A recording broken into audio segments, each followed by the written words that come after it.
Assalamualaikum warahmatullahi wabarakatuh. Alhamdulillah, sholatu ala rasulillah, amma ba'du.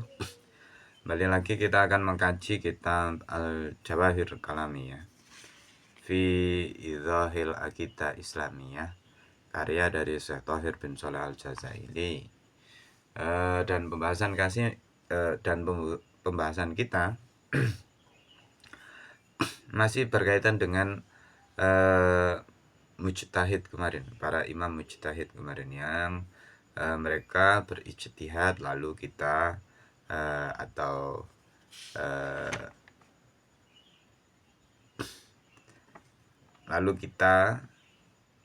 sebagai orang-orang yang bermadhab ikut kepada mereka atau bermadhab kepada mereka, atau istilah lain taklid kepada mereka.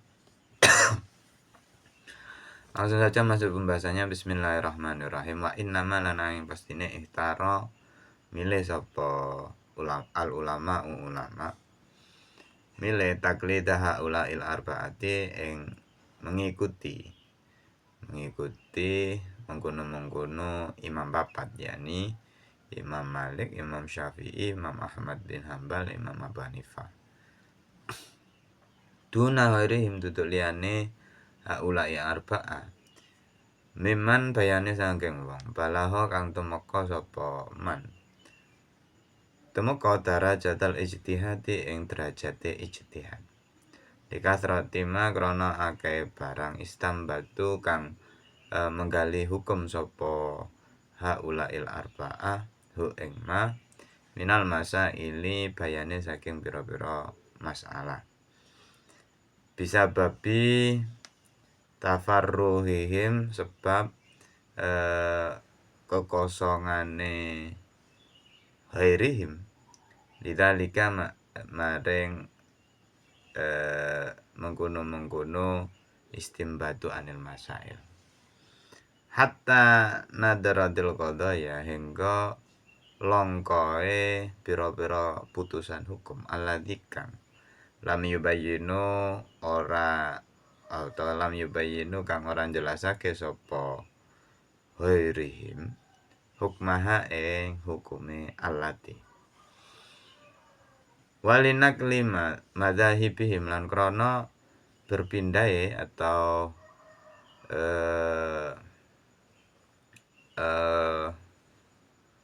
walinak lima madzhabihim lan krana pindahe mazhabe haulail arba'ah ilaina maring kita bitori kitawaturi kelawan dalan mutawatir bayambahi nuli sayukja apa taklidu wahidin taklid atau mengikuti salah siji muayyanin kang jelas minhum saking haulail arba'ah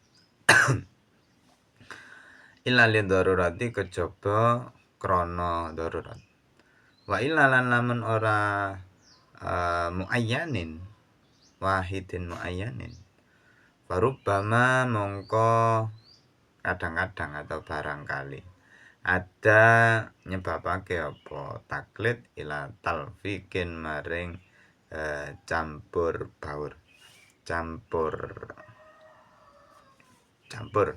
yuhriju kang ngetokake apa talfik ansawa itariki saking sesuaine atau samane dalan. Bismillahirrahmanirrahim. Pembahasan kali ini yang meneruskan pembahasan kemarin berisi tentang alasan kenapa 4 madhab atau 4 imam itu dipilih dan dijadikan madhab oleh banyak orang, atau banyak orang itu terus kemudian taklid atau bermakmum secara pemikiran dan pendapat atau mengikuti pendapat-pendapat mereka. Alasan pertama adalah bahwa para ulama atau pendahulu-pendahulu kita itu memilih taklid atau bermakmum kepada pendapat-pendapatnya 4 imam tadi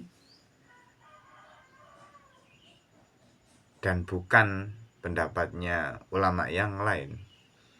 Walaupun kenyataannya sejarah mengatakan bahwa ada banyak ulama juga yang derajatnya ini sudah pantas untuk berijtihad, dan mereka memang kompeten dalam urusan ijtihad karena memenuhi beberapa kriterianya mujtahid. Misalnya mereka paham betul Al-Quran, paham betul hadis, tidak tercerabut dari konteksnya, punya metodologi dan lain sebagainya. Karena memang di beberapa literatur, bahkan di fikih-fikih kita itu menyebutkan beberapa orang yang tanda kutip dia sudah layak untuk berijtihad. Nah, alasan pertama kenapa yang dipilih kok hanya 4 ini atau yang masyhur yang sampai ke kita hari ini itu hanya 4 ini bukan yang lain. Yang pertama, karena banyaknya penggalian hukum yang dilakukan oleh 4 madhab ini dari banyak aspek. Artinya mereka hampir membahas banyak hal, mulai dari ubudiyah lengkap, terus kemudian muamalah lengkap, terus kemudian perkara ijtihad dan lain sebagainya. Tema-tema mereka beragam, terus kemudian pembahasan mereka tidak sepotong demi sepotong, tapi misal bab wudhu ya wudhu lengkap, sholat lengkap, zakat terus. Artinya mereka punya kompetensi dan satu punya kompetensi, yang kedua punya kejelian dalam menggali hukum. Tema-tema mereka beragam dan cenderung komplit dan lain sebagainya. Nah, mereka sendiri melakukan ini ya sebab tafarruhihim, sebab orang-orang selain orang-orang yang tanda kutip tadi kompeten untuk berijtihad itu tidak lalu mengijtihadi atau menggali hukum atau membahas masalah-masalah itu dalam perspektif mereka. Nah, ini karena ketidakadaan serta, jadi para ulama yang tadi sudah kompeten untuk berijtihad itu tidak hadir, tanda kutip hadir dalam memutuskan satu hukum di banyak masalah, maka maka yang terjadi adalah langkanya putusan hukum yang mana dijelaskan oleh para ulama yang tanda kutip tadi kompeten untuk berijtihad, yang dijelaskan oleh mereka, yang mereka jelaskan. Jadi sejarah terus kemudian membuktikan bahwa ya memang 4 ini yang dipilih para ulama ya karena itu tadi, satu, mereka penjelasannya atau pembahasannya itu luas, temanya itu cenderung komplit dan lain sebagainya.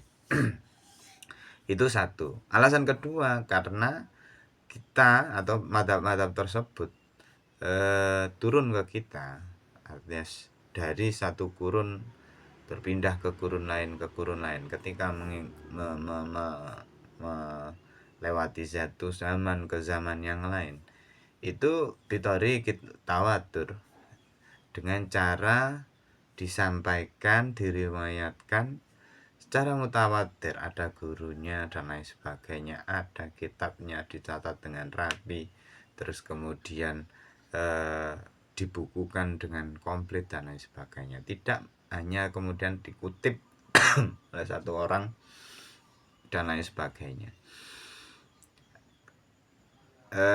Hal ini bisa terjadi karena ulama-ulama empat ini punya beberapa, selain mereka memang menulis, mereka juga punya murid-murid yang aware terhadap hal tersebut. Mereka peduli, terus kemudian menuliskan, mencatat dawuhnya guru dan lain sebagainya. Hal ini yang kemudian menjadi alasan kenapa kita hari ini bisa melihat kitabnya Imam Malik Muwatta misalnya, atau kitabnya Imam Syafi'i atau kitabnya ulama-ulama yang lain ya, di antara empat itu, Musnad Ahmad dan seterusnya. Oleh karena itu oleh karena dua hal itulah lalu para ulama itu taklid atau bermakmum pada pendapat-pendapatnya empat madhab ini, empat imam yang kemudian menjadi nama dari madhab ini. Titik. Lalu jika kita sudah tahu betapa masuk akalnya alasan para ulama memilih empat ini, yang perlu kita lakukan adalah fayambahi taqlidu wahidin muayyanin. Kita harus memilih salah satu dari mereka, entah Maliki atau Syafi'i atau Hanafi ataupun Hambali, sebagai panutan kita, sebagai rujukan kita, pendapat-pendapatnya dalam memutuskan suatu hukum. Alias kita harus bermadzhab satu saja, tapi jangan lebih dari satu. Di sini musannaf menjelaskan illa lidharurah, kecuali kalau memang darurat boleh kemudian intikal madhab dan lain sebagainya. Tapi di kondisi-kondisi normal, di mana kita ketika wudhunya batalnya wudhu dalam kondisi normal, ya sudah, kita pakai satu cara atau pendapatnya satu imam, katakanlah Imam Syafi'i. Jangan terus kemudian nanti wudhunya Imam Syafi'i batalnya pakai pandangannya Ahmad bin Hanbal, atau lalu ketika ketika kita hampir batal di satu madhab, terus kita tiba-tiba pindah ke madhab yang lain yang itu kemudian dianggap tidak batal dan lain sebagainya. Hal-hal inilah yang kemudian dikhawatirkan seseorang itu akan melakukan hal seperti itu, dan itu yang disebut talfek ya, dimana campur baur, tidak jelas. Kalau memang mau berpindah, ya satu syaratnya harus darurat. Kalau darurat, maka orang harus punya ilmu gimana intikal madhab itu. Misal ketika hendak wudhu dan sholat, itu kan satu rangkaian. Ada amal yang membuat kita bersih dari hadas kecil. Terus kemudian ada kondisi di mana kita tetap mempertahankan kesucian misalnya, agar tidak batal dan lain sebagainya. Nah, rangkaian dari mulai wudhunya, terus kemudian pengetahuan akan hal yang membatalkan, ini tidak boleh terus tercerabut, satu ikut madhab ini dan satu ikut madhab yang lain. Ini disebut talfek. Kalau memang darurat, ya harus lengkap, mulai dari wudhunya, terus kemudian hal yang membatalkannya juga. Jadi harus benar-benar memahami apa syarat rukun yang menurut madhab ini perlu diketahui, perlu dilakukan ketika hendak melakukan itu dan lain sebagainya. Tidak serta-merta kita campur baurkan atau talfek. Yang mana talfek ini berbahaya karena nanti membuat kita benar-benar tidak bermadhab, alias kita tidak konsisten ikut madhab siapa. Dan tentu saja karena kita tidak konsisten, kalau misal para ulama ini, para imam ini masih hidup, ya tentu mereka tidak mau mengakui kita sebagai makmumnya. karena ketidakjelasan itu, campur baur itu. Jadi itulah dua alasan kenapa kita memilih, atau para ulama itu memilih 4 madhab ini. Kenapa hanya 4 yang masyhur misalnya. Lalu yang berikutnya adalah keharusan. Kalau sudah tahu 4 ini, yang harus dilakukan berikutnya adalah apa? Yakni dijelaskan di sini adalah taklibatu wahidin muayyanin.